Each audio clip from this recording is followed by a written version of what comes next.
Are you one of those people who lets work pile up on their desk or at work or at home? Now, I have an office at home that, for the life of me, I cannot keep tidy on a consistent basis. I go through these manic phases every 3 months or so, where I end up throwing it, like, it seems like to throw out the contents of a small house, and I don't even know where it came from. But anyway, so apparently I'm the ideal candidate for my next guest, Ciara Conlon, who is a productivity coach, who makes the argument that certain procedures will make me not just more productive, but happier. Ciara, good morning to you. Good morning, Fionn. Productivity coach, go on, explain it to me. Productivity coach. Well, simply, I suppose, I'm all about getting things done. Okay. So what that is I help people become more organised. But the purpose of doing that is so that people can achieve their goals, both personally and professionally. Okay, now, as I said, I'm someone who can't get organised very well, so I'm not in any way suggesting, but isn't what you do then is you kind of take the obvious things that most people would already know, whether they follow them, like myself, or not, is entirely different.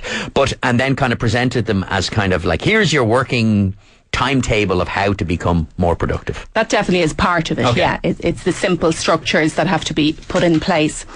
About 12 years ago, I worked for a company, and it was an engineering company. I was a technical support engineer, I was a technical trainer, and a software tester. And the company were brilliant. They trained me, and they gave me lots and lots of training, technical training. But the one thing they didn't give me was how to organise myself, how to manage my time, how to manage my work.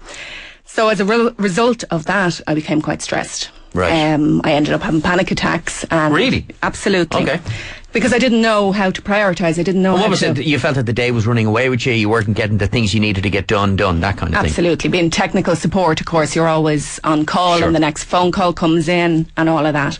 So that's a big piece that's missing in organisations, is we've got highly skilled architects, engineers, but nobody's actually taught them how to organise their email, how to not to waste time on email. You know, people have hundreds and thousands of emails in their inbox, and that's not the way to do it. That disturbs your focus and distracts you. Is there a question then that the aim of it here is to become more productive, better organised, to establish a structure, but that I'm going to be more productive for my employer rather than more productive for me? So if me kind of faluting around on emails and kind of going reading this or checking that might actually be, but you know, that's one priority. That is one priority. Sure, and of course, but my employer would be loath to kind of go, oh, hey, hang on a second, this is what I need from you. I need maximum productivity. So is there a different kind of... There is, and it benefits in many ways. Right. So if you're talking about the benefits for an organisation, of course,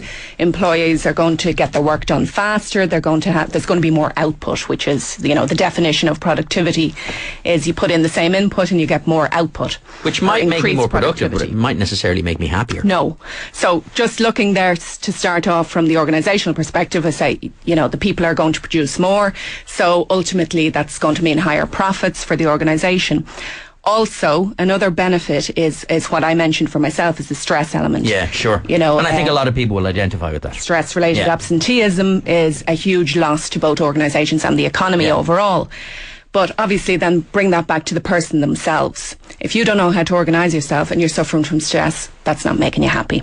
So if I can teach you, or somebody else can teach you how to manage that, that's going to have an impact on your ability to live your life more happily. Are you going to tell me to make a list in the morning of things that I have to do? I can do that if you want to do it. Someone told me that once. It's like a friend of mine who isn't in any way, but he goes, you need to make a list in the morning. You need to write it down. Not make a mental list. Actually write it down and check things off as you do them. Absolutely, but if I were to train you, I wouldn't be telling you to make a to-do list, because that's not the most efficient way to do it. Go on, okay? tell me. There's, some of the things in regards to the routines and the structures and all the boring bits that you might say productivity is, use your calendar. Have a task list. There's lots of productivity apps out there that will help you to organise yourself. So it's all those bits and pieces. But again, I don't want to just say, it's all about structure and routine. The fact is, this is the phase one. This is to get you to a place where you can free up your mind and focus on more important stuff. It's going to allow you to become more creative overall. You know, the word actually productive is synonymous to creative.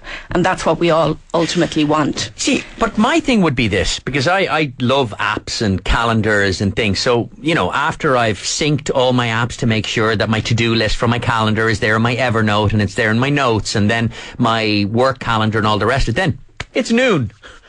All synced. Time for lunch. Well, obviously we want to get you to a state where you do it efficiently and it saves you time rather than, you know, people do that and that's a lot of, you know, the world that I'm in. I meet a lot of productivists or people who work on productivity, and that's a risk, is not to spend your life, you know, doing productive and not actually being productive. Okay. But just to take it away from all that, you know, the structure, routine and all of this, it is important and it is part of productivity, but there are other parts, and that's one of the reasons why I wrote my book, because I learned how to be productive. I learned how to do all these things, but it wasn't enough. So what I started to see, there were other things that I had to change in my life in order to support all of this, and in order for me to be able to achieve things, in order for me to be able to write a book, run a business, be a parent, etc., etc.